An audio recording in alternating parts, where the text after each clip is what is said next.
please don't be difficult.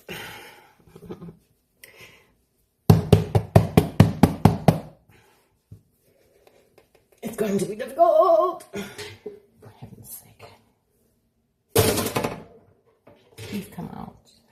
Please come out. Hello? What's happening here?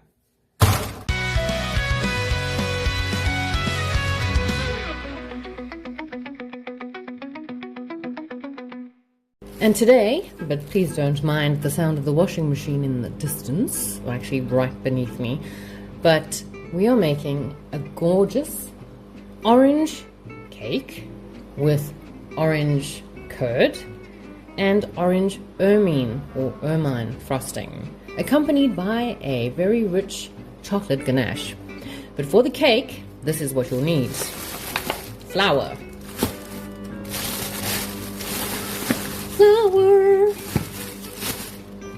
Granulated sugar, baking powder, keep it in the freezer, along with the flour, bicarbonate of soda or baking soda as it's otherwise known, salt, 1 cup of butter, orange zest, orange juice, freshly squeezed and grated, a cup of buttermilk. There's no English on here, but this is buttermilk. 2 egg whites, 2 eggs with all of their parts, and that's it. Let's get cracking. No pun intended. So the first thing you want to do is put all of the dry ingredients into a bowl, away from the mixing bowl, but we'll get there yet. So what we'll need first is 3 cups of flour. 1, 2, and 3. Now the thing is, I'm actually wanting to make a double mixture, so if this batter looks like there's a lot more to it, it's because I'm adding double quantities. I'm making a lot of cake. I need cake this weekend, guys. 2 teaspoons of baking powder, 1, 2, half a teaspoon of bicarbonate of soda or baking soda, and half a teaspoon of salt. Then what we want to do is mix the dry ingredients together thoroughly, and that's fine to set aside. And next for the buttermilk mixture. So it's 1 cup of buttermilk,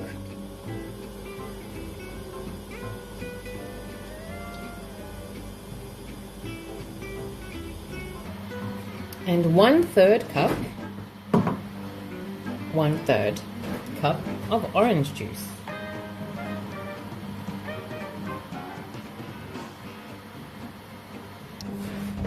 Then we want to give this a stir. And we can set this aside. Okay, and for the headliner, we have brought out Big Daddy Kenwood. And we will be using the whisk attachment. But for now, what we need to add to this is the following. 1 cup of butter. I'm not going to put it into here because of the double mix I'm making, so I'm just going to put the whole block in. 2 cups of granulated sugar.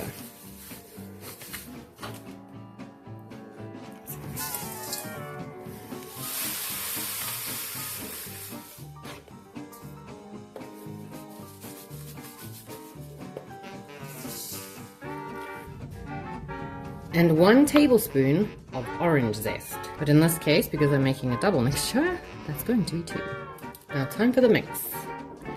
So this first portion, we are going to be creaming this mixture. That's what she said! Michael, please. There he is. Please. Mwah! There he is. Come on.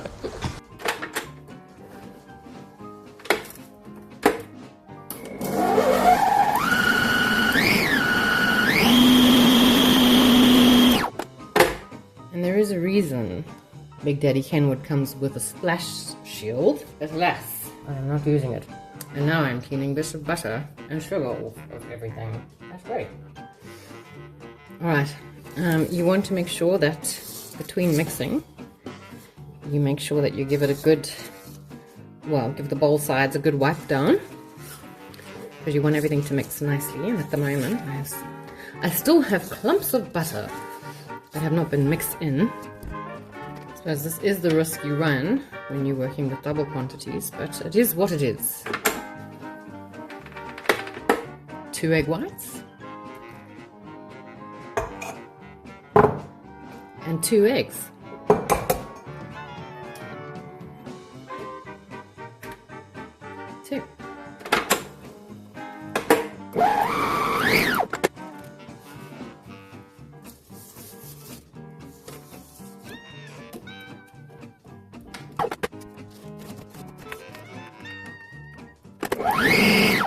And once the mixture is creamed sufficiently, the creaming should be done with just the butter and the sugar, but yeah, I don't know. Sometimes when you make a mixture in double quantities, it does kind of bug things out a bit, so you just have to play it by eye and ear and feel.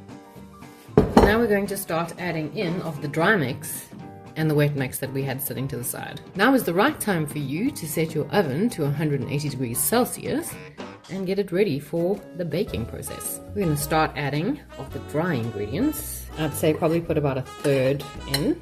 And then in terms of the wet mix, I would say put about half.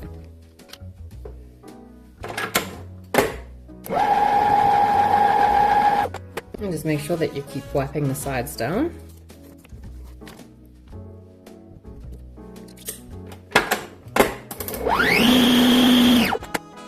We're going to add some more of the dry and the rest of the wet.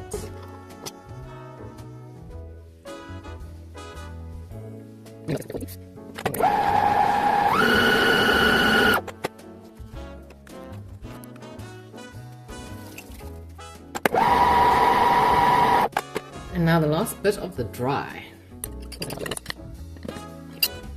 Just gonna help it along.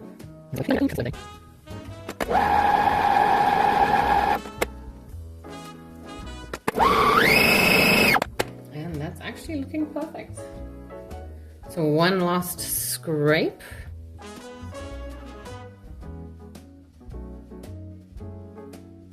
Okay, last spin.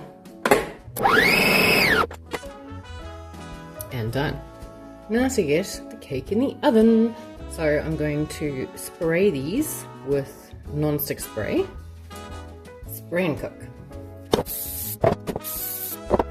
Now, because I made such a double mixture, I'm going to be splitting this mixture in 3.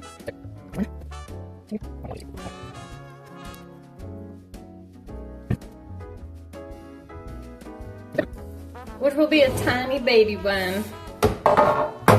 And now that all baking dishes are filled with the same height, I'm popping them in the oven. Now to check if the cakes are ready. So I've had to do 2 of the containers on the one shelf and the other one on the top shelf. So 2 on the bottom, 1 on the top, or vice versa. But the thing is, our oven fan isn't working. So what happens is when you put something at the bottom, it cooks the bottom better. And when you put something at the top, it cooks the top better. So now I just have to potentially swap them around. But for the sake of testing things, you can see how beautifully it's risen. Put that in. And it's not entirely clean. See? There's stuff on there. So this does need to go back in for a while. And this was in for 35 minutes. So what I'm going to do is I'm going to trade places in the oven. Keep it in there for probably another 5 to 10 minutes. Okay, so I decided I would choose a middle ground between 10 and 5, and I chose 8. Could have chosen 7, but 8 is what I went with. Let's check. Let's use the one that we took out first. Let's poke it. And it's coming out clean, which is exactly what you want. So this is done. And there they all are in their baked glory.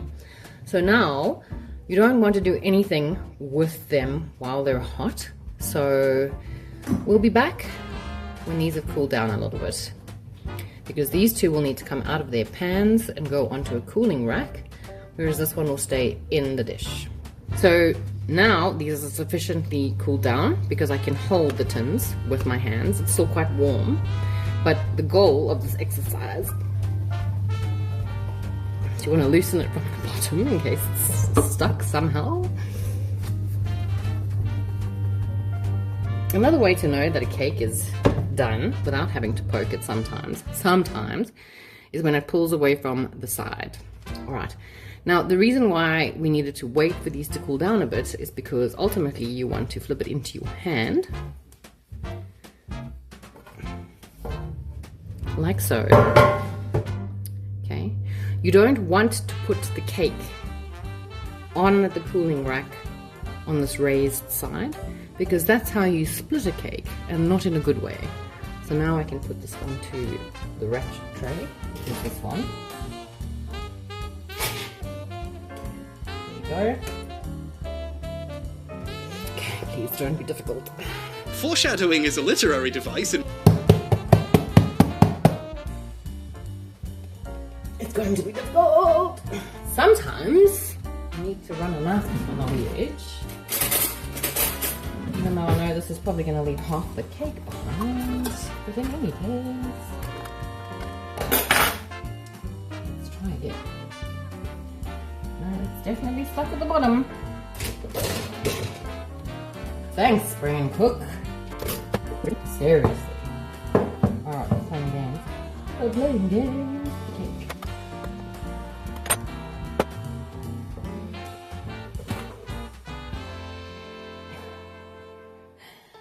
Oh, fuck my life.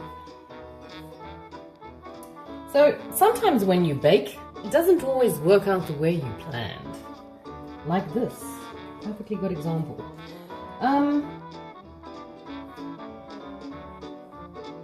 This is certainly not how you split a cake in a good way. But I digress.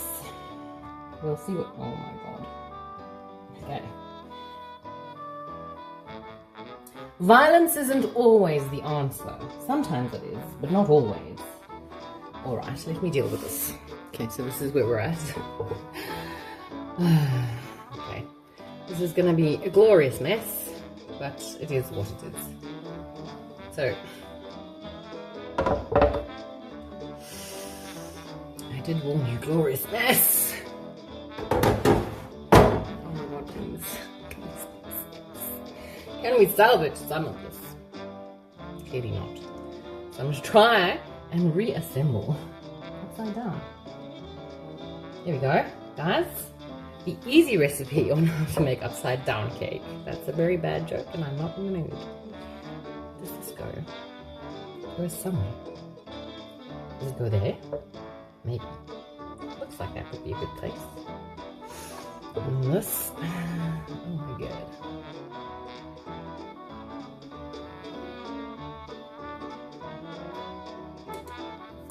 And the same rule applies to both baking and crafting and painting and everything in life.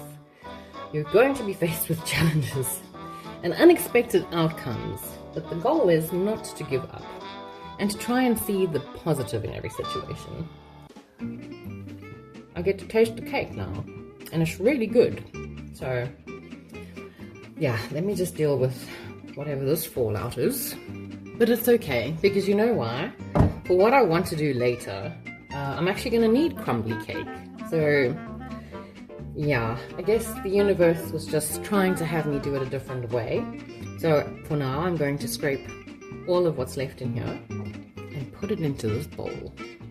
We'll get back to that later. I don't know whether it'll be as part of the cake video or what, but no, it will be part of the cake video because that's what I'm doing, I'm baking the cake. So, the one thing that I am going to do as an engineer, one of the main things you learn is how to problem solve. So, I will do just that because I needed extra cake. So, I'm going to flatten this top, which I would have done in any case. Just if you're using a sharp knife, be very careful. I don't have a bread knife, otherwise I would advise that that be used instead. Please, I don't want any more breaking cakes. This is not the baking version of Breaking Bad. Thank you. So it's still quite warm. We'll lose this till later, at which point we'll put it all together and hopefully it works out.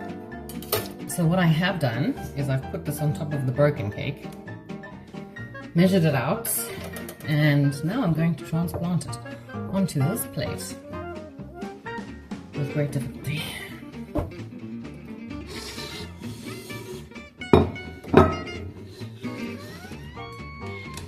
And I'm using a round plate because I don't have any square ones.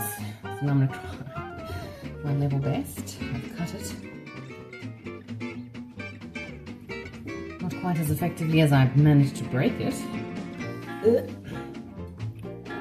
But that'll do, I guess, kind of. Just level it out a little bit. And I'll work my magic later. Now for a trick that I learned from the Trashy Crafter. You can go find her on Instagram. But I'm taking these little offcuts of the cake.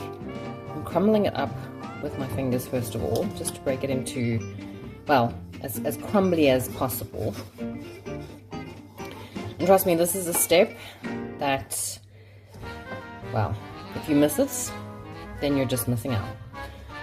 And it's a bit of a weird one, but it's pretty cool, and maybe this is something that other people do, I don't know, but when I tasted the cake that she made, I was like, what is this wonderful taste sensation in the middle of the cake? And then she told me that it was basically bits of cake that got stuck to a pan. I wonder why that sounds so familiar, because that was my afternoon. So now I'm going to take about half of this orange curd, and I'm going to pour it in to this, or maybe a little bit more than half. Already removed a third of a cup for the icing. And once you've got this in place, then you want to get a spoon. Now I personally like using milkshake spoons, just because the length of the spoon gives you some mechanical advantage, I suppose, over the cake spoons. And now all you do is you just mangle this about a little bit until it becomes a paste. And now that I have an arm that feels as well used as that of a teenage boy's, wow, cat's meowing, here's the paste. The paste. So, due to the... Are you a main character in this? Are you a main character in this production? Alright, so here is the situation that we were left with this afternoon. I cut it down to size to match the smaller square cake that I made. As you can see, it is a bit more raised on this side than it is on this side. I'm not going to apply anything directly to this because it's too unstable. What I will be doing, however, is I will be taking the top of the cake, which I have cut intentionally with a bit more of a divot, or not a divot, a raised area on this side. It'll obviously be put face down, and this raised section will meet this lowered section. There we go. So that's done. This is the raised section. This is the lowered section. I'm going to flip it over. The reason I'm doing it like this is because this has enough traction that it won't fall off as I turn it over. That's fine. So I'm going to do the two cakes a little differently. This one I'm just going to fill in the sides with the ermine frosting. Just give it a kind of a... Oh, they have a term for it in baking. It's because I'm not a professional baker, I don't know what it's called, but I know that it exists. Crumb layer or some shit? I don't know.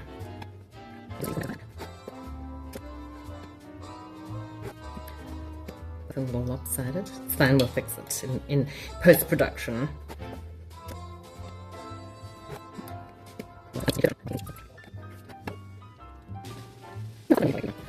Now, I'm going to cut off enough so that this fits comfortably. So you see it just comes through the end. Then you put the attachment and you secure it.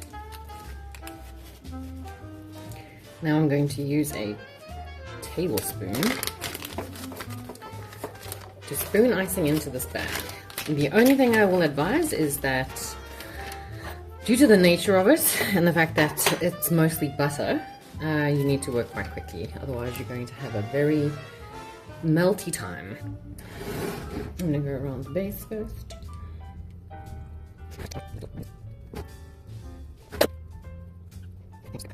This is such a lopsided cake.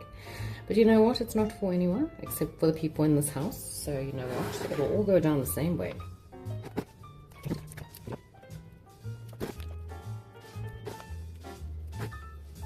And if you've got better cake decorating skills than me, please do make this and show me your masterpiece. So I'm sure you'll be able to get it out of the pan better than I did. So like I said, this one's being made a little differently to the other one. Now for this middle section, I made this gorgeous chocolate ganache. It's going to be in another video.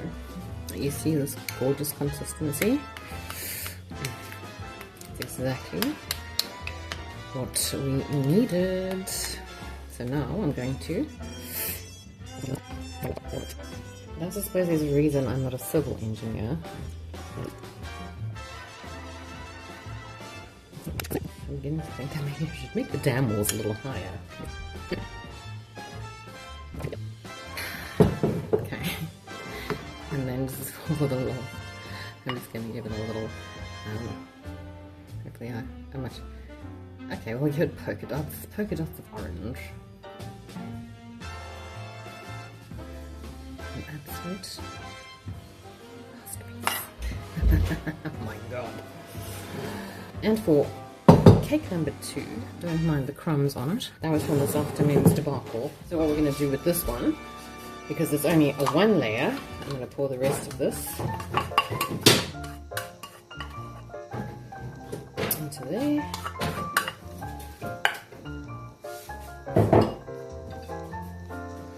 I'll use this spoon to kind of coat it around.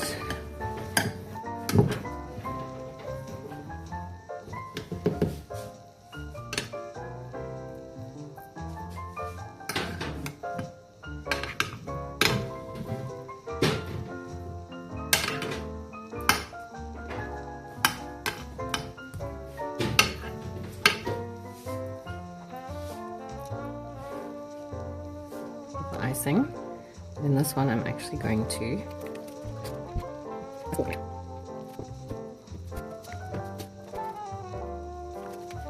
now I'm going to go in with the chocolate ganache.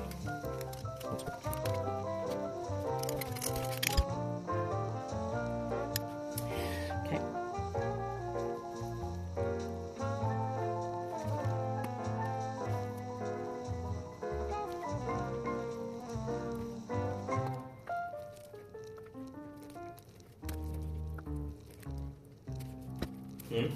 Cinnamon at the bottom of the barrel, which is good because I didn't want to have to put any in the freezer.